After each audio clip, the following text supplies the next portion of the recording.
અમારા પુરવઠા minister Kunvarji બાવળિયાએ press not આપી, જેનું કેવાયસી નહીં થયું હોય ને એને પણ માલ તો મળશે. સરકાર સામે હાઈકોર્ટમાં કેસ દાખલ કરવાનો છું. ગારો બોલે, કોઈ જગ્યાએ તો મારઝૂડ પણ થઈ છે.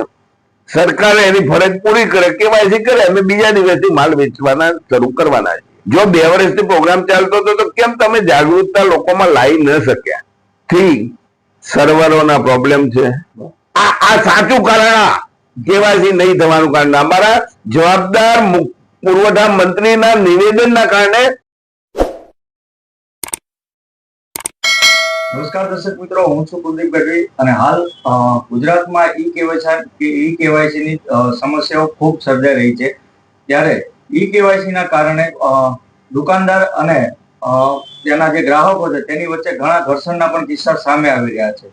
તો આ ઈ કેવાયસી મુદ્દેની વધુ વિગત આપણે જાણીશું પ્રહલાદભાઈ મોદી સાથે, જેઓ ફેર પ્રાઇસ શોપ એસોસિએશનના પ્રમુખ છે. તો મોદી સાહેબ, હાલ શું દુકાનદાર અને ગ્રાહકો વચ્ચે શું સમસ્યાઓ સર્જાઈ રહી છે? મે મહિનામાં ગ્રાહકોને માલ આપવાના પરમિટ ઇસ્યુ થયા 1લી તારીખ અને એપ્રિલ મહિનાની 5લી તારીખ. જે પરમિટો 100% આપવામાં આવ્યા, એટલે કે જે લોકોની કેવાયસી નથી થઈ અને રેગ્યુલર જેમને માલ મળતો હતો, જે NSF માં સમાવેશ થયેલા કાર્ડ છે એ બધાનો 14 તારીખે અચાનક સરકારે કોઈ પણ જાતની સૂચના વગર, કોઈ પણ જાતના ગ્રાહકોને જાગૃત કર્યા વગર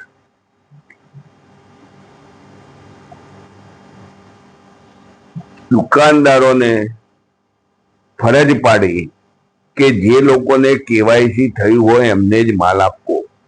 અને એ ટાઈપનો NIC દ્વારા કોમ્પ્યુટરમાં પ્રોગ્રામ પણ ચાલુ થઈ ગયો. એટલે જેની કેવાયસી નથી થઈ એ ગ્રાહકનું નામ કોમ્પ્યુટરમાં બતાવે નહીં ને એનું બિલ બને નહીં. આવી એક પ્રથા શરૂ કરી, જેના કારણે 13 તારીખ સુધી જે કાર્ડ હોલ્ડરો લઈ ગયા એ પૂરા કાર્ડના બધા સભ્યોનો માલ લઈ ગયા. 14 તારીખથી જેની કેવાયસી થઈ છે, 5 માણસનું કાર્ડ હોય એમાં 1 માણસની કેવાયસી એને 1 જ માણસનો માલ મળ્યો. તો આ વિસંગતતાના કારણે ગ્રાહકો દુકાનદારોથી નારાજ થયા અને ગ્રાહકોનો આક્ષેપ શરૂ થઈ ગયા કે આ દુકાનદારો બદમાશી કરે છે ને આમ છે તેમ છે, ગારો બોલે, કોઈ જગ્યાએ તો મારઝૂડ પણ થઈ છે. આ બધી પરિસ્થિતિનું નિર્માણ થયું. એટલે ન છૂટકે અમારે સંગઠનના નાતે સરકાર સાથે ચર્ચા કરી, રૂબરૂ જઈને પણ રજૂઆત કરી, સચિવશ્રીને રજૂઆત કરી, એમને હૈયાધારણ આપી કે અમે દિલ્હી વાત કરીએ છીએ, કરાવીએ છીએ, આમ એમ કરતા કરતા આખો મે મહિનો પૂરો થયો, પણ આમાં કોઈ પરિવર્તન આવ્યું નહીં. એટલે ન છૂટકે દુકાનદારોની વ્યથાને વાચા આપવા અને કેવાયસી નો પ્રશ્ન જલ્દીથી ઉકેલી જાય એના માટે અમે અમદાવાદના વેપારીઓ અને ગઈકાલે ગુજરાતના બધા જ જિલ્લાના વેપારી પ્રતિનિધિઓ, વ્યાજબી ભાવના દુકાનદારોના ની પણ મીટિંગ થઈ અને સર્વાનુમતે નક્કી કરી દીધું કે અમારે જ્યાં સુધી સરકાર 100% કેવાયસી ન કરે ત્યાં સુધી આપણે માલનું વિતરણ કરવું નહીં. આ અમારે કોઈ ઝઘડો નથી. સરકારે એની ફરજ પૂરી કરે, કેવાયસી કરે, અમે બીજા દિવસથી માલ વેચવાના શરૂ કરવાના છે. એટલે એમાં કોઈ પેલું નથી. પણ કેવાયસી કરવાની જે આળસ ઉભી કરી સરકારે અત્યાર સુધી, 2 વર્ષથી પ્રોગ્રામ ચાલે છે એમ સરકાર કહે છે. જો 2 વર્ષથી પ્રોગ્રામ ચાલતો હતો તો કેમ તમે જાગૃતતા લોકોમાં લાવી ન શક્યા? એટલે ક્યાંક ખાટલે ખોટ છે. આ ખાટલે ખોટ દૂર કરવા હવે સરકાર ઉપર અમારું દબાણ વધાર્યું છે કે જેથી 100% કેવાયસી જલ્દીમાં જલ્દી થાય. અને એનું પરિણામ પણ અમને મળવા માંડ્યું છે કે અમને જે પોસ્ટના કર્મચારીઓને કામગીરી સોંપી છે, એક કેવાયસી ના 25 રૂપિયા લેખે, અત્યાર સુધી પોસ્ટના કર્મચારી દેખાતા નતા. દેખાય તો દુકાન ઉપર દેખાય. હવે ઘરે ઘરે જવાનું શરૂ કર્યું છે. એટલે અમે જે હડતાળ ઉપર ગયા છીએ, વિતરણ પ્રથાથી અળગા રહેવાની જે વાત કરી છે એની અસર શરૂ થઈ ચૂકી છે. અને આશા રાખીએ કે જેમ બને એમ જલ્દી 100% કેવાયસી આખા રાજ્યમાં પૂર્ણ થાય. આગામી સમયમાં કદાચ સમજો કે હાલ કેટલું કેવાયસી થયું છે અને કદાચ નહીં થાય જલ્દીથી, આગામી સમયમાં શું સરકારી આંકડા એવું કે છે કે ગ્રામ્ય વિસ્તારમાં 80-85% થયું છે, જ્યારે શહેરી વિસ્તારમાં 40-50% થયું.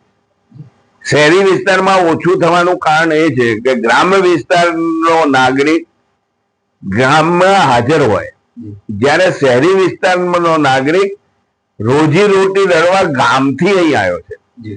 એ કેવાયસી કરાવવા માટે પોતાના 500 રૂપિયાનો રોજ પાડતો નથી, અને એના કારણે આ પરિસ્થિતિનું સર્જન થયું. પણ સરકારની થોડી બેકાળજી પણ છે.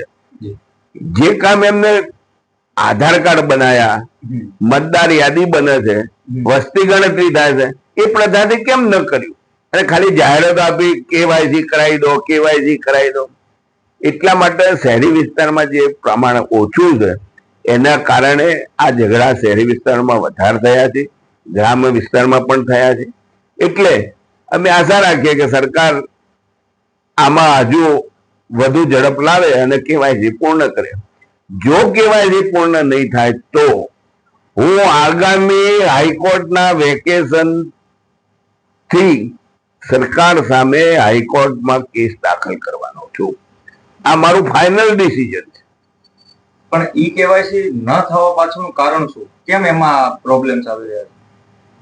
આની અંદર ગ્રાહકોની પણ બેદરકારી છે, સાથે સાથે સરકારની પણ બેદરકારી છે. સર્વર પ્રોબ્લેમ્સ ને બધું હોતી હૈ ચલતી હૈ, સર્વરોના પ્રોબ્લેમ છે. વધુમાં જ્યારે ભૂતકાળમાં કેવાયસી નો પ્રોગ્રામ શરૂ થયો, કેવાયસી નો પ્રોગ્રામ સારી રીતે ઝડપી થાય એના માટે દુકાનદારોએ સ્વયંભૂ એક કામ શરૂ કર્યું. ગ્રાહક જે આજે સરકારે કર્યું છે ને એ અમે કર્યું હતું કે ભાઈ ગ્રાહકને આપણે એવી રીતે કહો કે માલ લેવો હોય તો કેવાયસી કરી આવો, માલ લેવો હોય તો કેવાયસી કર. ત્યારે અમારા પુરવઠા મિનિસ્ટર કુંવરજી બાવળિયાએ પ્રેસ નોટ આપી કે કોઈ ગભરાતા નહીં, જેનું કેવાયસી નહીં થયું હોય ને એને પણ માલ તો મળશે.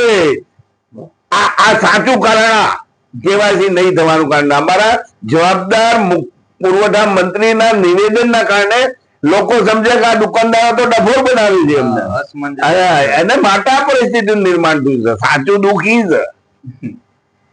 તો આગામી સમયમાં હાઈકોર્ટ સુધી પહોંચશો તો આમાં દુકાનદાર અને સસ્તા અનાજના દુકાનદારો અને ગ્રાહકો વચ્ચે ઘણી બધી જગ્યાએ તકરારો અને ઘર્ષણ થયાના, એટલા માટે જ હાઈકોર્ટમાં જેનો કાયમી ઉકેલ લાવવો છે. આ ખાસ વારે રોડતારો રોટલો ઘડતા ભાગ્યો જે ધંધો સરકાર કરાવે છે અમારી ભાઈ, એમાંથી અમારે બહાર નીકળવું છે. તો આગામી સમયમાં આપણે જોઈશું કે જલ્દીથી ઈ કેવાયસી નું જે હાલ ચાલી રહ્યું છે તેનો અંત આવે અને ગરીબોને એમનું અનાજ મળતું થાય અને એસોસિએશનની પણ જે માંગણી છે એ જલ્દીથી પૂર્ણ થાય.